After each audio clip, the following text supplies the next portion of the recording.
Welcome to Strong Personalities. This is your host, Yanni Bear. Today, I have Sarah Hallifax, blah, blah, blah, blah.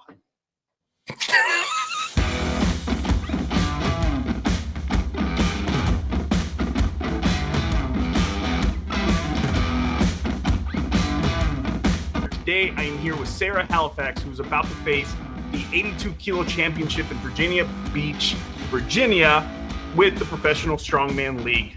Sarah, how are you doing? I know traveling from Australia must be pretty intense. How are you feeling so far? Tired. And the plane flight always seems to jack up my lower back a bit. But aside from that, pretty good. So how long of a flight is that for you? It was 15 and a half hours. And then it was a 3-hour layover and then a 4-hour flight as well. I'm never going to complain about any of my traveling ever again. Well, you're American, so you don't have to travel far, right? It's all here. Yeah. Well, and then for me, I'm based out of Dallas, Texas. So DFW Airport gets you anywhere. So that's exciting. And I know some people are excited about that for OSG. But before we get to that, I just want to talk about a little bit about you. Let's see, you were top 10 in the 82 kilo class at OSG. You were second in 2024 and 2025 in the 82 kilo class in Australia's Strongest Woman. And then you are a stone record holder for the 82 kilo women. And you were Victoria's Strongest Woman in 2024. Yes. Yes. That's not even, you also did powerlifting, correct? Yeah. I also did a Opens, Australia's Strongest Woman last year. And I came 6th, but there was no room in the bio for that anymore. You got to cut shit out and move on. Do you know what I mean? I'm allowed to swear on this. No, you can't. You're good. Yeah, okay, yeah. This is PG-13. PG-13 is what I go for. I was going to do ASW this year because I qualified for Opens this year as well. But with PSL so close, I was like, nah. It was 2-3 weeks ago. So I just wanted to prioritize PSL instead of bleeding myself dry on the same events for the Opens. So... yeah, you've had a busy schedule in the last year. You actually commented on that after PSL, you're going to take a nice little off season. What are the plans for your off season? I don't think I've ever had an off season doing Strongman. I'm going to be so for real. Usually I do comp preps back to back because over in Australia, we have to do a qualifier for each weight class we want to do. So the year before last, I did 82's qualifier, Opens qualifier, OSG, and LDS, which is a log dead stone comp. Okay. And I think I did some other comps as well. But I think I'm going to try and just focus on 82s and not bleed myself dry because I have a tendency to just go and go and go and go. And yeah, do a full go. Yeah. Yeah, but I do need to do a qualifier for 82s for next year. So I've got that in July, and then it'll be off season till OSG. Oh, very nice. That's going to be what, 3 months, 4 months of just off season? No other competitions? All right. So real quick, let's cover what you're going to be doing at PSL. You got the Max Circus dumbbell. Then you got the yoke to farmers to chain drag medley. You got the axle squat for reps. And then you have the keg toss for height and distance. The dreaded duck walk to sandbag to shoulder. And then obviously the final is going to be the sandbag gauntlet. Rank those from the one you're most excited about to the one that you're least excited about. Why there's so many sandbags, first of all. Second of all, kegs. Why? Third of all, this is the first squat event I've ever had to train for in Strongman. So that was actually quite exciting to train. My last few competitions, my circus dumbbell or dumbbell hasn't gone to plan because I've gotten too in my head about it. And okay. Yeah. So I'm kind of mostly stressed about the circus dumbbell. Most excited probably for, we'll go least to most. Circus dumbbell at the bottom. Okay. Then probably the duck walk, sandbag to shoulder. Yeah, because duck walk's just gross. It's it's just a crappy event. And then probably the yoke and the farmers, then squat, then the sandbag and load, because I feel that's reasonably simple and just relatively grip and rip. Yep. But yeah. Is that That's all of not too them? bad. No, keg's Did you down the say the bottom keg there toss for somewhere. height and distance? It's down the bottom there somewhere. Are they all at the bottom? A lot of people are always excited about competing with PSL, but then the number of events that you have to do in such a short period of time, it can be really intense. Usually their goal is to knock out all the events and the awards within a 2.5 hour window. How have you had to change your training compared to your typical strongman competition where you're sharing the floor with all these other weight classes like OSG? I'm pretty sure Australia's Strongest Woman and everything.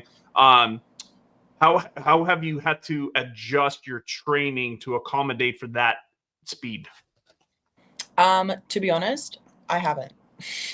I've just like gone in exactly. Woo! I love it. I love it. So it's gonna be just how it is on the day, to be completely honest. I've shortened my rest periods and like try to pump my sessions out as quickly as I can. But like because this comp is heavy for me, like it's a push. I was just trying to get the work done, to be completely honest. And wherever that falls or pushes like on the day is where it falls on the day. I think I'm reasonably cardiovascularly fit, but I'm gonna get I'm competing against Sam Bellevue and Claire Myler. Like, let's be so for real.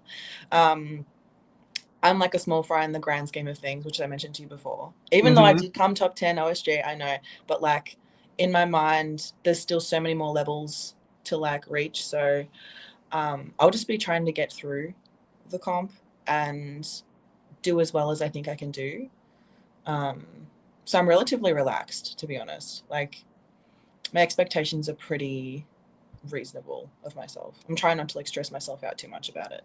So I haven't seen PSL's full list for the athletes. All I see is Sam Bellevue. I see yourself. I see Lauren Ryder. I see Lydia Wallace, Chelsea Held, Emma Grunel, and then Josie. And then you said Myler's also competing? Yeah. I did not see that on the list over here on their Instagram post, but I see that you're doing a couple, it's almost like a few rematches from OSG. Out of all the athletes, what are some of the athletes that you're excited to compete against to, one, just see how you hold up against them overall, or are there specific athletes that you're excited just to go against them in a specific event just to see if you've closed the gap or if you've gone past them? I think I'm excited just to see maybe where I rank on like moving events. I'm usually relatively good at moving events, like if OSG is any comparison or like thing to go by. Because on that at OSG, what was it? You were fifth on that sled and sandbag medley, on that push sled medley. I was somewhere around there. Like I'm decently proficient at moving. It'd be nice to see where my dumbbell stacks up if I can figure it out on the day, because I haven't used a Rogue 10-inch before. Like our dumbbells in Australia are very like hard edge. I kind of hold it like here. Like I've been trying to learn to hold on my back, girl, but sometimes I just need to hold it here. But yeah, overall, I'm just excited to see where I stack up, and like I'm not expecting too much of myself. So yeah, it's mostly for experience. This is like my third international comp. Yes, it is. So real quick, I noticed that after one of your competitions, and all I see for the initials is MWS. What's MWS stand for? Middleweight series. Okay, so for the middleweight series, I like how you shared a post and you talked about how you were dealing a lot with just how you talk to yourself. And I think a lot of us athletes do have a problem with sometimes our self-deprecating humor getting a little bit meaner against ourselves. And you talked about hiring a sports psychologist. What are some of the things, some takeaways from working with a sports psychologist that you feel like you're going to be able to apply to this competition and that you've been applying in your training? Well, the sports psychologist I was meant to see waitlisted me until May. And then oh no, yeah, exactly, girl. So I've been raw dogging it. You've been raw. Okay, so what's that been like? It's, I think also like making the choice to go and see someone has helped me like mentally also switch on a bit more. I think most of my issues were from burnout from doing too many comps, and it's like the never-ending staircase of like wanting to just go up and up and up. Yep. So I found a lot of pressure coming into middleweights, which is like nationals for the middleweights in Australia, for 82s, because a lot of people had their predictions on me to win it, and I let that like spiral. So even if I had have won, it wouldn't have been enough anyway. Because of that was the expectation that was already upon me. So I think coming second in the grand scheme of things was good for me, because it meant that there's always more to climb and there's always another step that I need to do anyway. If I wasn't ready to win it then, like I wasn't ready. And so yeah, that was like a hard pill to swallow. Like, I mean, coming second is great, obviously, but that wasn't what I was there to do. But I did lose to an incredibly amazing athlete, Liz Aitken, and she was fully deserving of that win too. So I will definitely continue to search for a sports psychologist. If anybody's listening. But yeah, I think definitely taking an off season where I'm not burning the candle at both ends is going to be really integral, because I don't know, I thought burnout was like, oh, you get tired and like, you know, you're feeling sluggish, you don't want to train. But for me, it was like not caring about the sport and being like, what's the point? Yeah. So like after looking into that, I was like, okay, I need to actually like work on this. Otherwise, I'm going to give up before I even reach my full potential. And I want to be good at the sport. Like I want to continue to get better. So I need to put the time and money into myself and my well-being, because I thought I could just thug it out, but you can't. No. Turns out you can't. All right, so real quick, so on I saw that you quoted, if you think you're too small to make a difference, spend a dark night in a room with a mosquito. What small changes have you made that have made a big difference in your life, whether it's in the sport or outside of the sport? Like what's it help improve it? I think building connections outside of Strongman and taking time for myself outside of Strongman, even like exploring other sports and hobbies that are physical, has been so important. I've been like experimenting with like bouldering. That's been fun. Yep. It's like grip work. I don't know. It's been like making plans for myself outside of Strongman too, like life plans, trying to enrich my life in other ways, has meant that I can like come into Strongman like a bit fresher and a bit less like zoned in on Strongman is my life. I need to do well at this thing, because that's what I was like my world revolved around it. So I think that's going to continue to be really important for me. But yeah, like exploring my body's capabilities outside of Strongman. Bouldering, I love that. It's very cute and fun. I love that one. So a follow-up question to that is, who makes up your support group? Like who's there for you, whether it be in Strongman or outside of Strongman, in life in general? Who makes up your support group? Definitely. I mean, my mum came with me on this trip. I saw y'all's video on y'all's story about seeing the people like almost drowning or something. Yeah. She's always down for an adventure, so she's here with me. My best friend Katie Blunden as well, and Tyson Morrissey is my coach currently of the Strongman Way.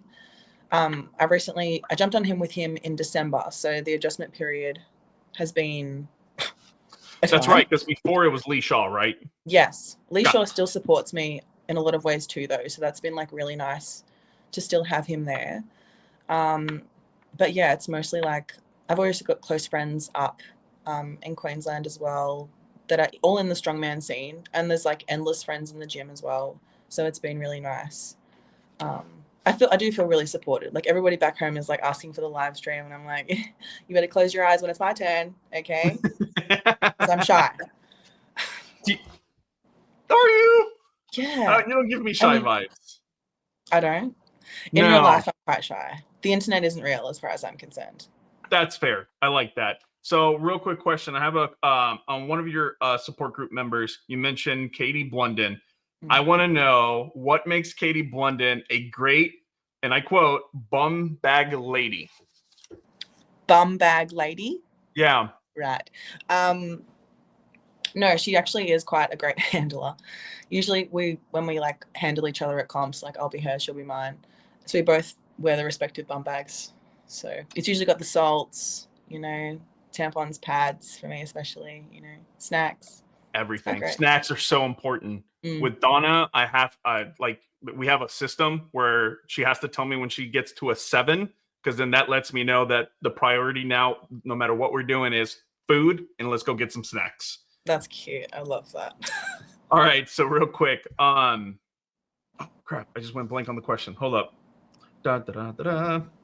Okay, for your training, I noticed that you made a big transition for your overhead pressing. You transitioned from a split jerk technique to a push press. How's that going? Because my split jerks were trash. And so Tyson was like, let's just push press again. I think maybe he's given up teaching me how to split jerk, but we might come back to it. But they are horrific. Like, they will make your eyes bleed. You know what I mean? Like the stiff back leg, that I'm pressing it out regardless. So I may as well push press it and commit to the push press. Yeah, I was looking at the different videos you have of you push pressing and split jerking, and I was like, she made the right call. She made the right call. Correct. Thank you so much. You're welcome. I love it. What you would call it?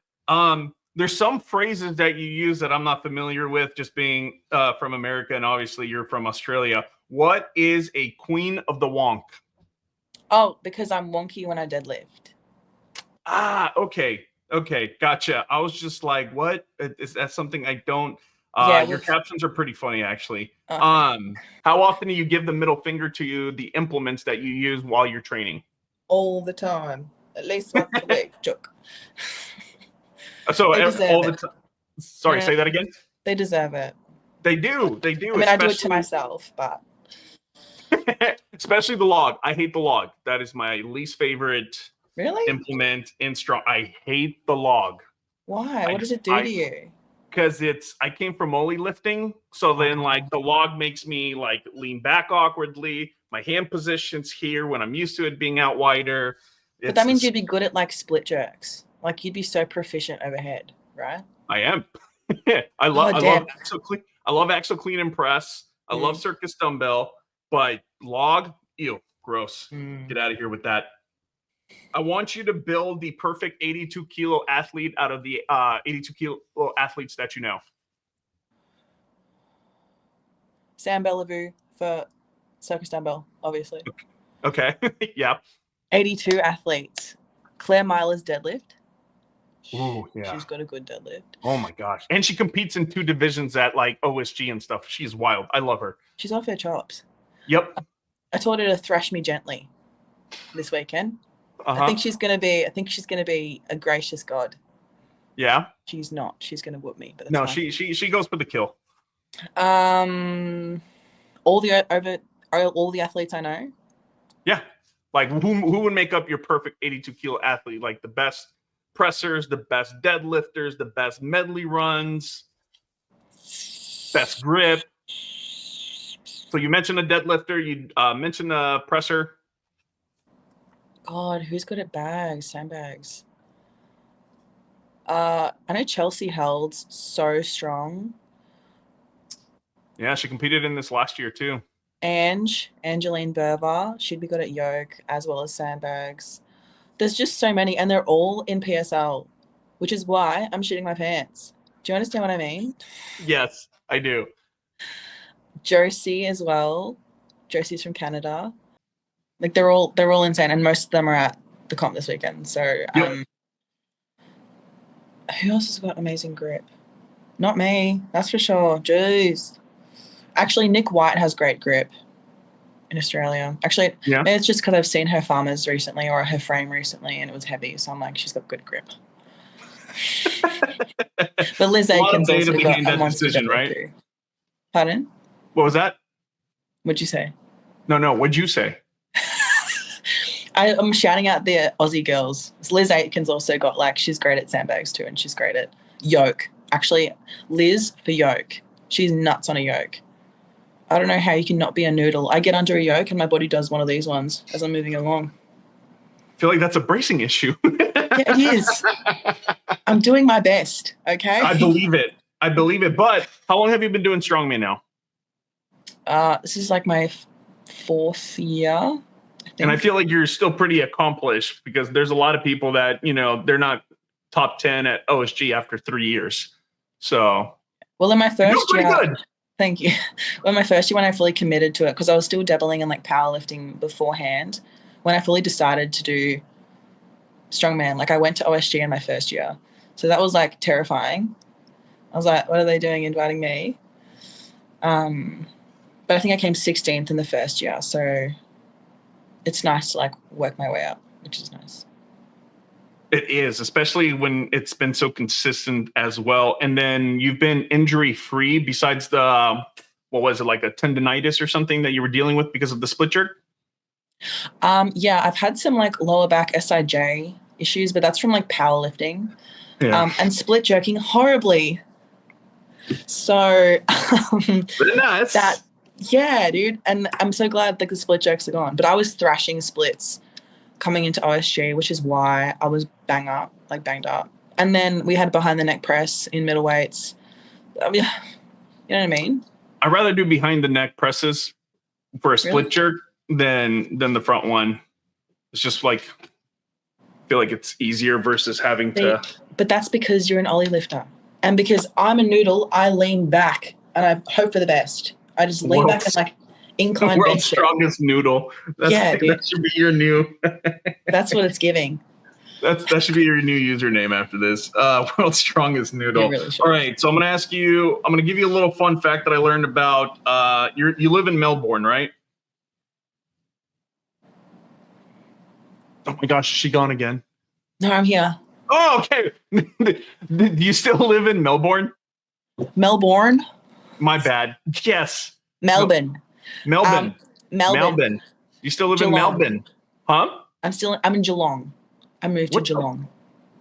Well, your social media lied. Well, I had a really fun fact that Melbourne was originally supposed to be named Batmania. Batmania? Yep. Where'd you get that from? Fuck, you know. Google. It was supposed to be named after John Batman. That's actually far, far cooler than Melbourne. You know what I mean? Yeah, I know. And that could be like the central hub for like Batman stuff, but no, y'all have to go with Melbourne. Melbourne. Whatever. I nailed that pronunciation. So real quick question. I want to know, when are we going to see Icy Questions Part 2? That would require me going into the ice bath again. Yes. We actually had like a fully second video, like the second part to it. But by that time we were like so accustomed to the ice, like it wasn't even like fun anymore. So we were going to do a second one. We're both actually sponsored by that place there called P3. So we really should get back in there. I think maybe once I get back from PSL, we'll do a Spicy Questions Part 2. Fine. Who are some of your other spots? What? I'm not going to enjoy it though. Okay. No, not at all. Who are some of your other sponsors? P3 Recovery. Okay. I'm actually an Odd Objects affiliate, Slay Boots. And I don't have any other sponsors. At the minute. Hold on, let me think. No, it's just P3. Okay, so just those. Just that one? I was with Cerberus, but I've left them. So yeah, now I'm just like Nike around town. Sponsor free, girl. It's like you're just walking around with socks with P3. Yeah, dude. I'm trying to think. I'm an asshole if I've left one out. Oh my god. No, I think that's it. All right. Real quick, last few questions, okay? What is the weirdest combination of food that you love?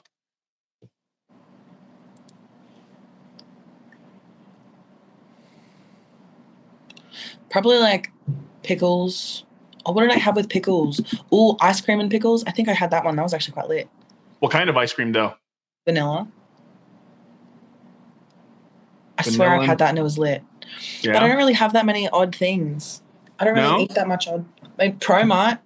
I know we're known for our Vegemite, but I bloody love Promite. Let me tell you that. What's for free. Promite? It's like Vegemite, but like off-brand. It's like less. Have you had Vegemite? No. What are you scared of? You scared of liking it? I know. I just don't know what it is, and it sounds like a termite company name. Termite. Yeah, you don't know that's what Vegemite? You've never heard of Vegemite? I've heard of it. I can't remember. It was like on some TV show, or I don't know, something about like people trying food from other places, and I don't remember them liking Vegemite. It's like a salty spread. It's like black. You only put like a little bit on. Oh, but Promite's better. All right. Okay. You have to try Promite. Got it. So if you come to Texas, I'll have some Promite ready for you. Where are you going to get Promite from? Over here. I'll have to bring you some. Amazon. They have everything. I'll bring you some Promite. Hold my beer. What kind of beer? I don't actually drink beer. I think it tastes like beers. It's gross. I stick to tequila. All right. So real quick, I have a question from Donna McCauley. I don't know who that is, but her question was, what, in your opinion, is the perfect date, and when can she take you on it? Now, with her, any date is perfect. I just want to get that out of the way. That is smooth. Now, if you're not careful, I will steal your girl. A nice stroll along the beach. We get into our bathers. We eye each other off, and then we hold hands as we walk into the ocean, and then we kiss under the moonlight. Now, Donna, call me back now. All right, and my final question for the interview is, how do you who are your top 5 at PSL when everything's done? Myla, Bellevue, and in that order, like first, second, third, or no. I'm just gonna put it in the wind. Okay, just top 5. Got it. Angeline Verva, Claire Myla, Sam Bellevue, Josie. Oh, and definitely Chelsea Held, for sure. Like, I think Chelsea will be really, really strong. She's like a force to be reckoned with. Angeline competes every weekend, I swear to God. I don't know how she does it, but she's made out of steel. So I have full faith that she will survive and come out on top and probably whoop us all. They're all insane. Like, it could be like any combination in the top 5. Of those 5? Okay. I haven't seen much of like people's training. I've seen some of Josie's. I've seen like none of Angie's. I'm not sure if she's even like fully prepped or whether she's just gone from comp to comp, but she's so strong she can do whatever she wants. Step on me, Ange. But like Bellevue, I haven't seen much of her training either.